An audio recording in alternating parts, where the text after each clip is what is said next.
Good evening and welcome to this week's American Scottish Foundation Scots in Us podcast, where we spotlight the 250th anniversary of Sir Walter Scott.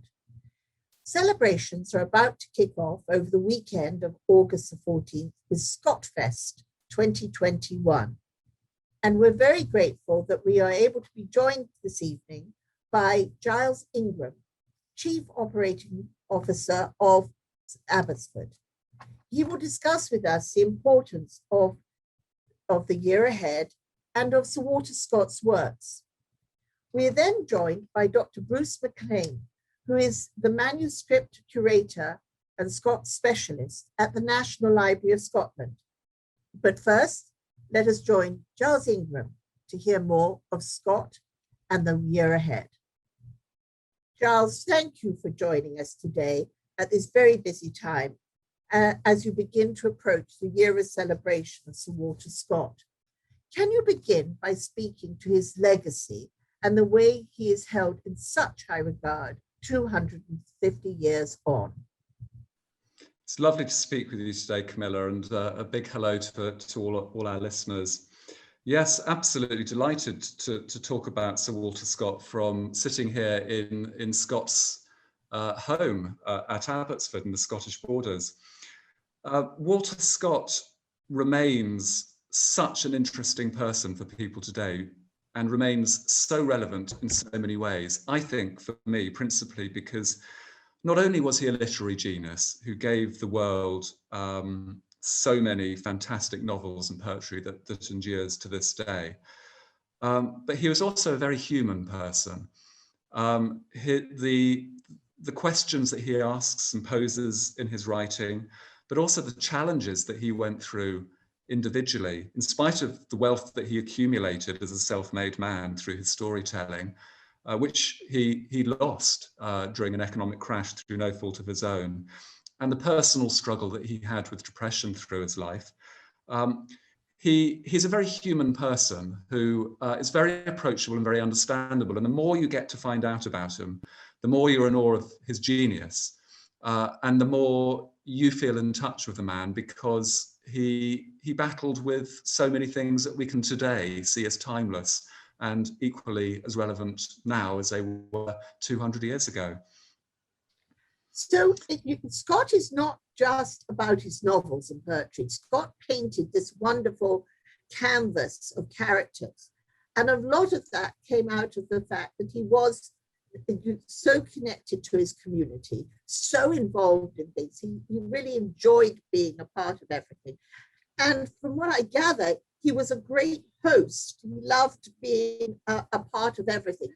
And Abbotsford was a centre for that. Could you speak a little bit around all that? Because I think that's quite important to him, isn't it? You're absolutely right. I mean, he did create some fantastic characters. So whether it's the classic Rob Roy, which we're talking about today, or more sympathetic characters, some of them not even particularly nice.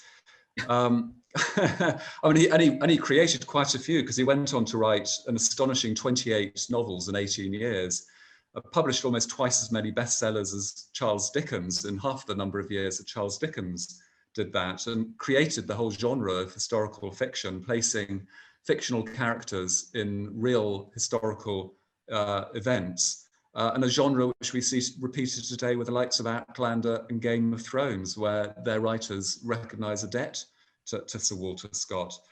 So he was a phenomenal storyteller. And where do storytellers get their inspiration? Well, Scott got his in two ways.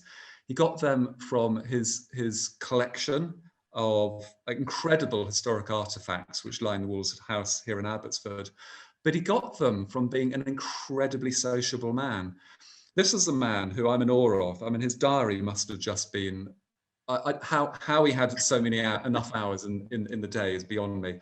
He is either the chairman or the secretary or the founder of pretty much every social club in existence in the early 19th century. And he was constantly entertaining at Abbotsford, or he was leading entertainment in other people's homes.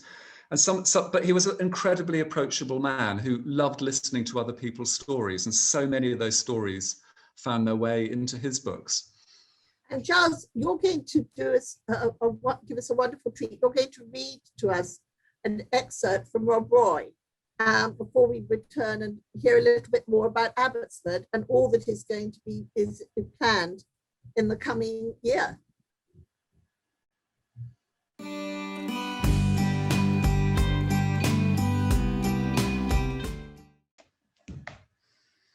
It's a pleasure to read you a little excerpt from Rob Roy by Sir Walter Scott. It's difficult to know where to dip into this. There's so many scenes of adventure, but I thought a good place to just read a couple of pages is the scene where Rob Roy has been captured and is being taken by his English captors out of the Highlands into captivity to a castle. So this story is told by the innocent Englishman, Frank Osbaldson, who picks up the story as both he and Rob Roy are being led by the Duke's cavalry across the River Forth. In this manner, we travelled for a certain distance until we arrived at a place where we were also to cross the river. The Forth, as being the outlet of a lake, is of considerable depth, even where less important in point of width, and the descent to the ford was by a broken, precipitous ravine, which only permitted one horseman to descend at once. The rear and centre of our small body, halting on the bank while the front files passed down in succession, produced a considerable delay, as is usual on such occasions, and even some confusion. For a number of those riders who made no proper part of the squadron crowded to the ford and made the militia cavalry, although tolerably well drilled, partake in some degree of their own disorder. It was while we were thus huddled together on the bank that I heard Rob Roy whisper to the man behind, whom he was placed on horseback. Your father Ewan wouldna have carried an old friend to the shambles like a calf for all the dukes in Christendom. Ewan returned no answer, but shrugged, as one who had expressed by that sign then what he was doing was none of his own choice. And when the MacGregors come down the glen, and ye see tomb fulls, bloody hearthstone, and the fire flashing out between the rafters of your house, ye may be thinking then, Ewan, that were your friend robbed to the fore, you would have had that safe which it will make your heart sore to lose. Ewan of Briglands again shrugged and groaned, but remained silent. It's a sharp thing, continued Rob, sliding his insinuations so gently into Ewan's ear that they reached no other but mine, who certainly saw myself in no shape called upon to destroy his prospects of escape. It's a sure thing that Ewan of Briglands, whom Roy MacGregor has helped with hand, sword and purse, should mind a gloom from a great man more than a friend's life. Ewan seemed sorely agitated, but was silent. We heard the Duke's voice from the opposite bank call, "Bring over your prisoner." Ewan put his horse in motion, and just as I heard Rob say, "Never weigh a MacGregor's blood against a broken wang o' leather, for there will be another accounting for, give it birth here and hereafter," they passed me hastily, and dashing forward, entered the water. "Not yet, sir, not yet," said some of the troopers to me, as I was about to follow while others pressed forward into the stream. I saw the Duke on the other side by the waning light, engaging and commanding his people to get into order as they landed, some higher, some lower. Many had crossed, some were in the water, and the rest were preparing to follow, when a sudden splash warned me that MacGregor's eloquence had prevailed on Ewan to give him freedom and a chance for life. The Duke also heard the sound and instantly guessed its meaning. "Dog!" he exclaimed to Ewan as he landed. "Where is your prisoner?" And without waiting to hear the apology which a terrified vassal began to falter forth, he fired a pistol at his head, whether fatally I know not, and exclaimed, "Gentlemen, disperse and pursue the villain. 100 guineas for him that secures Rob Roy." All became an instant scene of the most lively confusion. Rob Roy, disengaged from his bonds, doubtless by Ewan slipping the buckle of his belt, had dropped off at the horse's tail and instantly dived, passing under the belly of the troop horse, which was on his left hand. But as he was obliged to come to the surface an instant for air, the glimpse of his tartan plaid drew the attention of the troopers, some of whom plunged into the river with a total disregard for their own safety, rushing, according to the expression of their country, through pool and stream, sometimes swimming their horses, sometimes losing them and struggling for their own lives. Others, less zealous or more prudent, broke off in different directions and galloped up and down the banks to watch the places at which the fugitive might possibly land. the hollowing, the whooping, the calls for aid at different points where they saw or conceived they saw some vestige of him they were seeking, the frequent report of pistols and carabines fired at every object which excited the least suspicion, the sight of so many horsemen riding about in and out of the river and striking with their long broadswords at whatever excited their attention, joined to the vain exertion used by their officers to restore order and regularity. And all this in so wild a scene, visible only by the imperfect twilight of an autumn evening, made the most extraordinary hubbub I had hitherto witnessed. I could go on. The excitement just keeps on building, but hopefully that gives you a little bit of a flavour of the adventure in the Highlands of Rob Roy.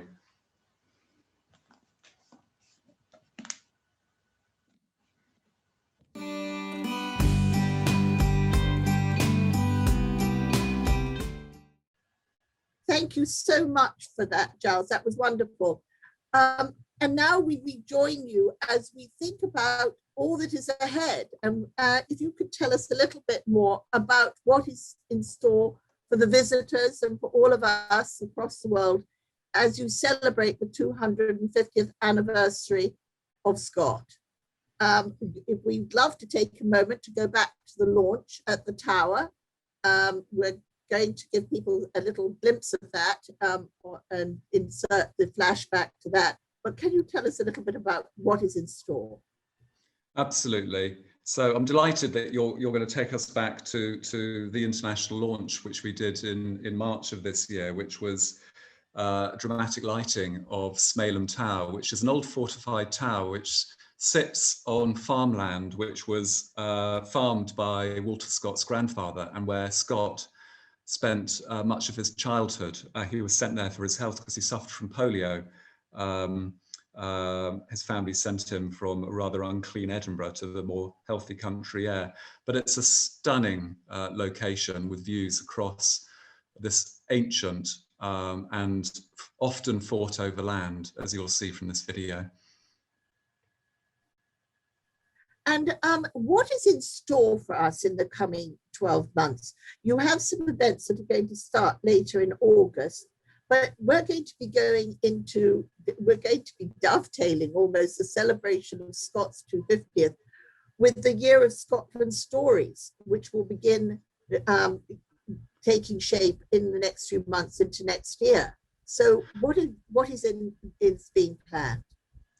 Yes, so we're celebrating the 250th anniversary with more than 60 other organisations, most of which are in Scotland, but also further afield as well, as far afield as Wyoming.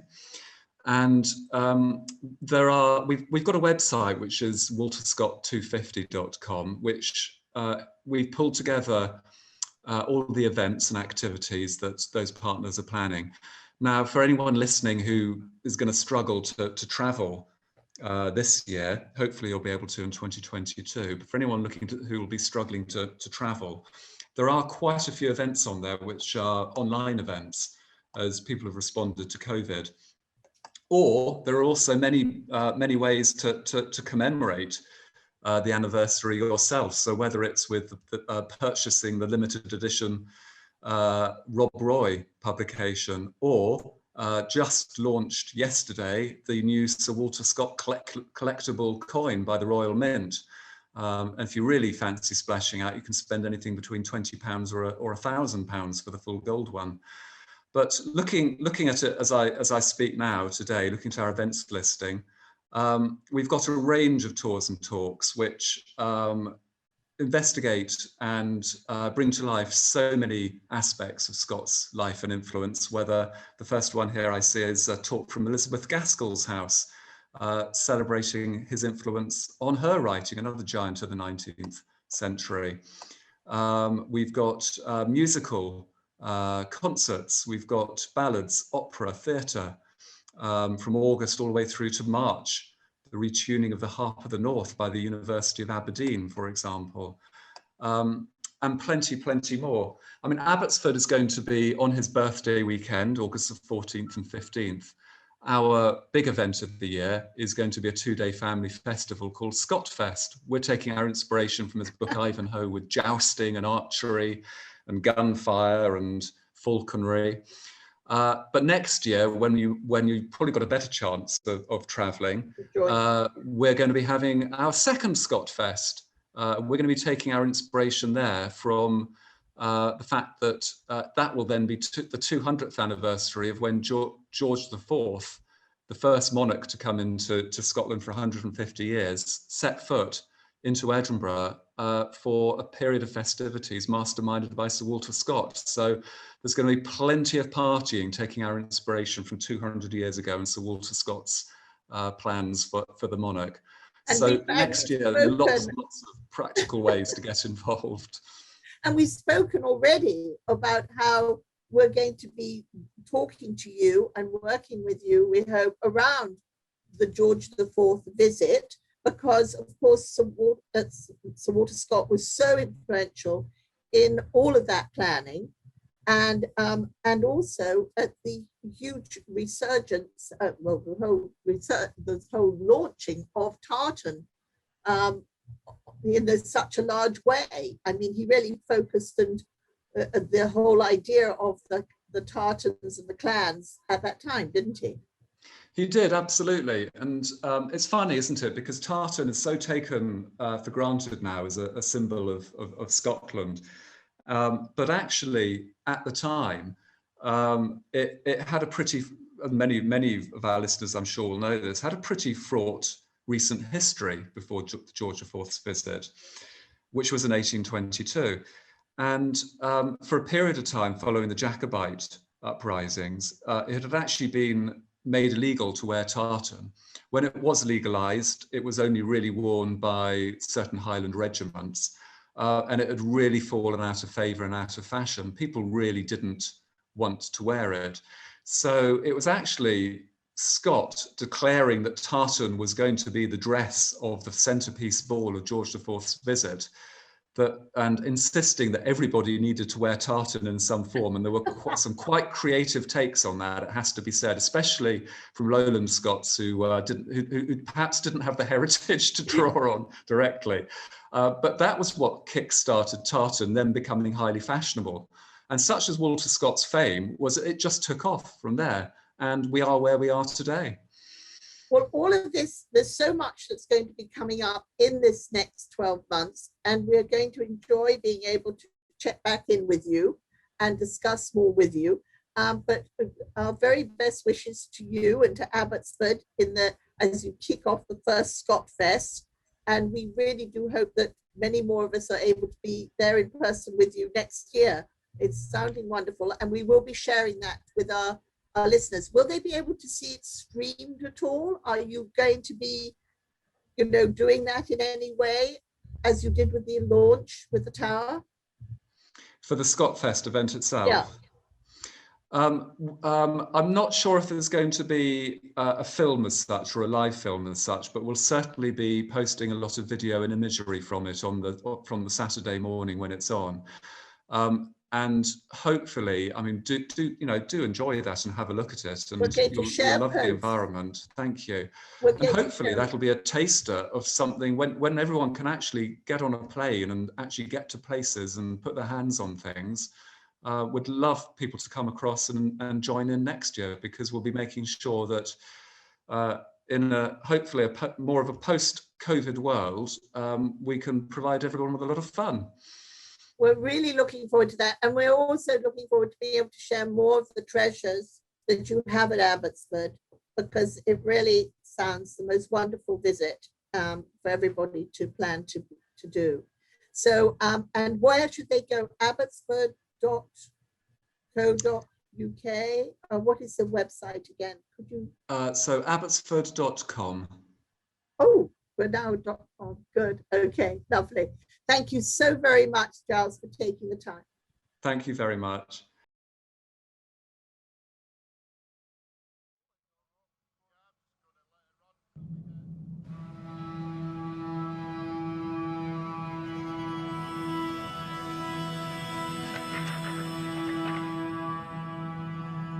It is here at Sandy now, in the residence of my paternal grandfather, that I have the first consciousness of existence.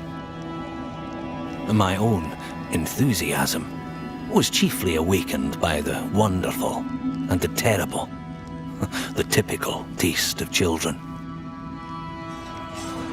I had always perused the usual, or maybe 10 times the usual number of fairy tales, Eastern stories and romances. I cannot easily forget the rapture with which I sat up, reading by the light of a fire. I wished I had the lamp of Aladdin, or the tapestry of some other Eastern magician to fly away upon. My head was on fire for chivalry.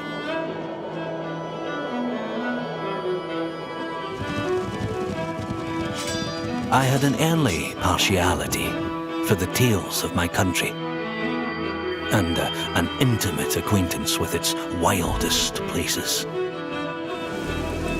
O Caledonia stern and wild, meet nurse for a poetic child, land of brown heath and shaggy wood, land of the mountain and the flood.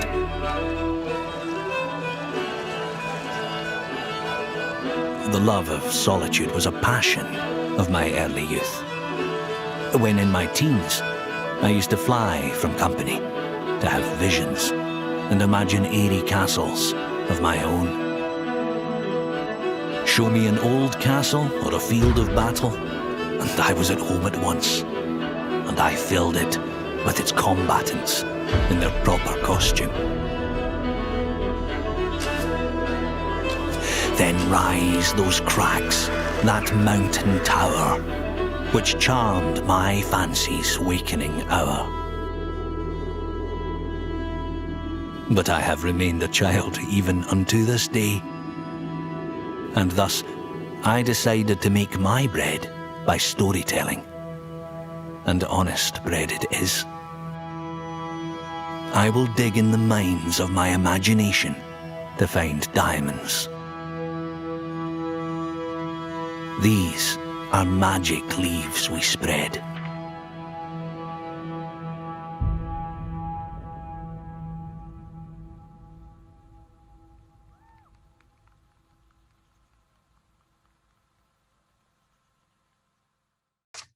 Dr. Bruce McLean, thank you for joining us today.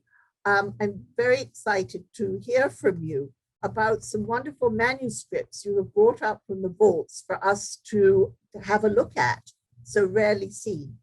Could you speak to us of the importance of Sir Walter Scott within the library? Certainly, yes. So the library is fortunate enough to have one of the largest collections of Walter Scott's manuscript material. We have large collections of Scott's letters, both letters that he wrote and also that he received. And we're also in the fortunate position that we have a large number of Scott's manuscripts. So, for example, we have the original manuscript of Waverley, of the Heart of Midlothian, and Red Gauntlet, as well as a couple of other Scott manuscripts as well. That's wonderful. And I forgot, I would love it if you could tell us a little bit also about the Library of Scotland and how it came to be and a little bit of its history. Certainly. So we've been collecting materials for a very long time. The National Library of Scotland was established in 1925, but the collections that formed the nucleus of the National Library's collections actually date back to 1682, which was the foundation of the Faculty of Advocates Library. So in effect, the library and its predecessor institution have been collecting materials for hundreds of years. And over that period of time, we've accumulated a huge amount of material. We have over 30 million items in our collection. That's books, that's manuscripts, there's sound archives, there are moving image archives that we have, as well as a large collection of maps. So we have an eclectic range of material at the library. And because we've been collecting for so long, we have treasures such as we have a copy of the Gutenberg Bible, a copy of the first folio of Shakespeare. In our manuscripts department, we have the last letter that Mary Queen of Scots wrote before her execution, as well as very large collections of material relating to Robert Burns and, of course, Sir Walter Scott as well. And today we're going to be very fortunate because you're going to share a few images and show us a few of these wonderful works, which normally are hidden away in the vaults. So could you take us through a few of your favorite treasures? Certainly. So in the best tradition of something I prepared earlier, this is, bring that closer to the screen. So this is a copy, or this is the original manuscript of Walter Scott's novel Waverley. So obviously Scott is renowned as a writer of the historical novel. And up to this point, before the publication of Waverley, he's renowned as a poet. But from the publication of Waverley, he gains a reputation as the historical novelist. And the library is very fortunate to have that manuscript in our collections. The manuscript was originally auctioned off in the 1830s, and it was eventually acquired by a man called James Hall. And it was Hall who gave the copy of the manuscript to the Faculty of Advocates Library, which then became part of the National Library collections after 1925. It's an item of sort of national importance, and therefore it's contained in our safes in the library. So we rarely have it out for exhibitions and displays occasionally, but mostly say to protect the images and to protect the manuscript. And I've got it open at this section. Probably won't be able to see it on the screen, but hopefully on the image that will come up, you'll be able to see some of Scott's original writing. And this depicts the moment in the book where Edward Waverley meets Bonnie Prince Charlie, and it's the perfect example of a fictional character meeting an historical figure. And so it really takes one's breath away to hear all this and to see this, but you haven't stopped acquiring either.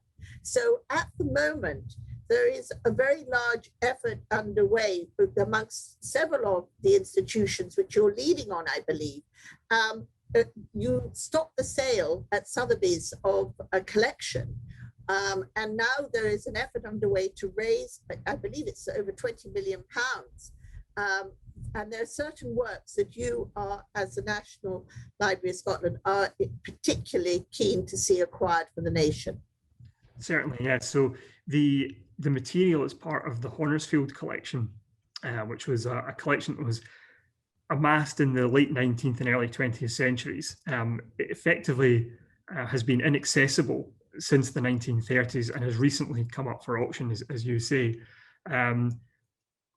Ourselves, along with other members of a consortium, so our colleagues at Abbotsford, and also through the National Trust for Scotland, who look after Robert Burns Birthplace Museum, and other organisations in England as well, have come together in a consortium in order to try and acquire these works for the nation. And the collection is vast. It contains material relating to the Brontes, to Jane Austen, to Robert Burns, and of course to Sir Walter Scott as well. And the library and the partners in Scotland are hoping that we can do our part to raise the £15 million, which I think is about $20 million, in order to acquire these manuscripts for the nation and to make them publicly available so that people can come in and to look at these manuscripts as well. So, Dr. McLean, one of the works you're focused on trying to acquire, I believe, is Rob Roy. Could you tell me a little bit about that? Yeah, so the manuscript of Rob Roy is one of the last manuscripts of Scott's that still remains in private hands. And if possible, we would like to save that for the nation, to bring that back to Scotland, to make that publicly available for people. It's one of Scott's most popular works, with a name that most people will recognise as an historical figure, and at the same time, sort of vivid descriptions of the Highlands and also the city of Glasgow, and it would be great if we were able to bring that back for the people of Scotland. Wonderful. And Dr. McLean, is there a special work that's your favourite? What I asked if you might prepare something. Do you have something that is really like this very special one for you? Well, I think one of the most special collections that we have at the library is Scott's Magnum Opus, or his great work. This came to the library in the 1980s and happened to have a copy of one of the volumes here. Again, I'll tilt that towards the camera, open this up. So the background behind this volume, let me just place a holder on it. So the background behind this is that when the Waverley novels were first published, they were published anonymously.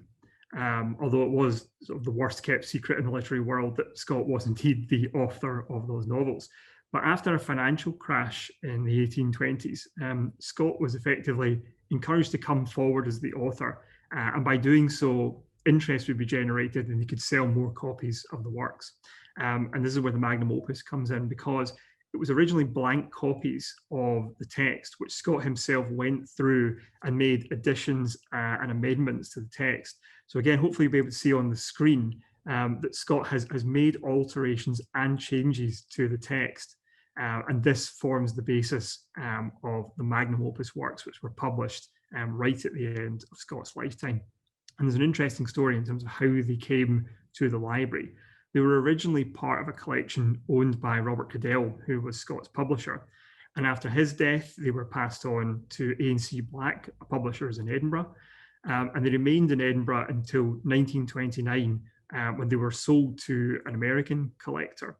And they were effectively thought lost. They disappeared from view. And then they turned up in 1984. They'd been bought by a Miss Doris L. Benz.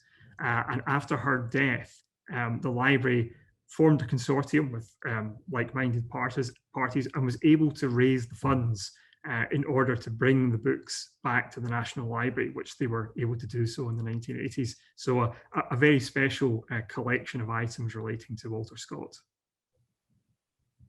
And so, Dr. McLean, before we finish today, could you tell us what the Library of Scotland is looking to do in this, the 250th anniversary of Sir Walter Scott in this coming year? Is there anything special planned? Yes, absolutely. There's lots of events going on across Scotland to celebrate the 250th anniversary of Scott's birth.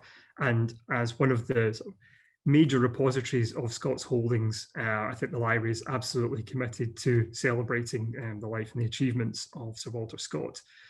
So I mentioned earlier that with Waverley, it has been out on display before, and it was out on display in 2014. So in order to do something a bit different this time, we're going to display the manuscript of The Heart of Midlothian. And I happen to have that manuscript here with me. So I'll move that forward towards the screen. So what we have here is effectively almost the complete working manuscript of The Heart of Midlothian. So hopefully on the screen, you'll be able to see The Heart of Midlothian, Chapter 1, and the introduction to that work. And The Heart of Midlothian itself is the old Tolbooth, or the prison in Edinburgh. It was demolished in the early 19th century, and in fact, Scott himself acquired the front door of the Tolbooth prison, which now sits in Abbotsford House. But while he was writing this, when the Tolbooth itself was coming down, the prison itself is literally around the corner, or the site of the prison is around the corner from where the library is. So it's got a very good sort of local sort of sense of a story.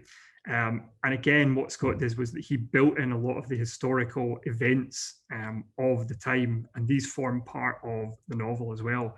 And that's one of the stories that you want to tell as well. What were the historical incidents and events that Scott used in order to inform his works and effectively cement his place as the sort of foremost historical novelist? Well, thank you for this fascinating dive into the works of Sir Walter Scott, for taking us behind to the vaults to see these wonderful treasures of the nation. And I hope we can speak with you again shortly to learn more. Thank you so much. Thank you very much. Thank you. So in the coming months, we'd love to meet up with you again Dr. McLean, and have a chance to chat with you further and look at some of these wonderful works. So thank you again for joining us today. Well, thank you very much. And I'd be, of course, delighted to show you more of the treasures of the National Library. Thank you.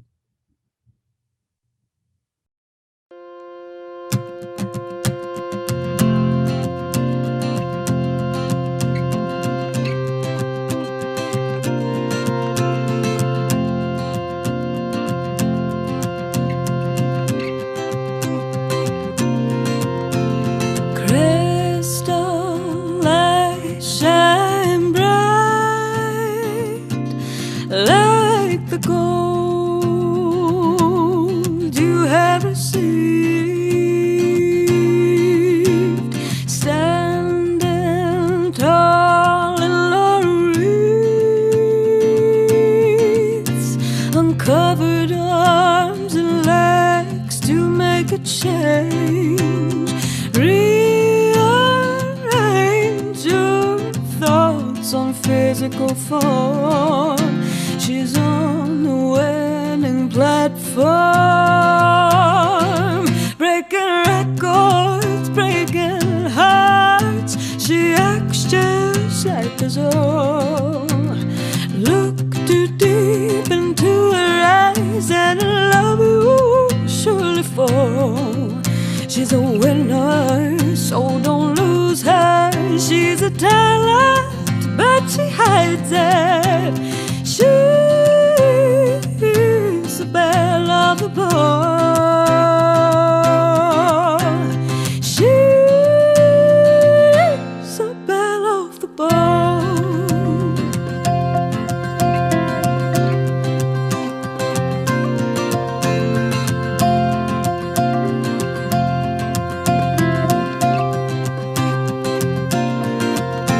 A scandal in their suits. What do they see? This is the way we've always been. Up first, an all-female team, something they've never seen. All looking on can say what they want to say. A short-lived dream with a winning team. Short-lived fame covered by shame. Breaking records, breaking hearts. She acts just like us all. Look too deep into her eyes and love you surely fall. She's a winner, so don't lose her. She's a talent, but she hides it. She's the belle of the ball. She's the belle of the ball.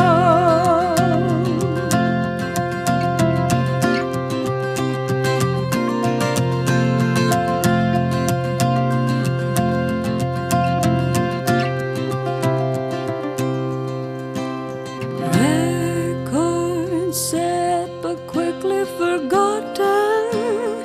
While the baths went rotten, her medals gather layers of dust to pass on what she knows. Empty baths standing strong. That's tiled toes that sing back old Gavin song. From a humble start to Olympic glory in a man's world, what a story. Breaking records, breaking hearts. She acts just like us all. Look too deep into her eyes and love you surely fall. She's a winner, so don't lose her. She's a talent, but she hides it. She's the best.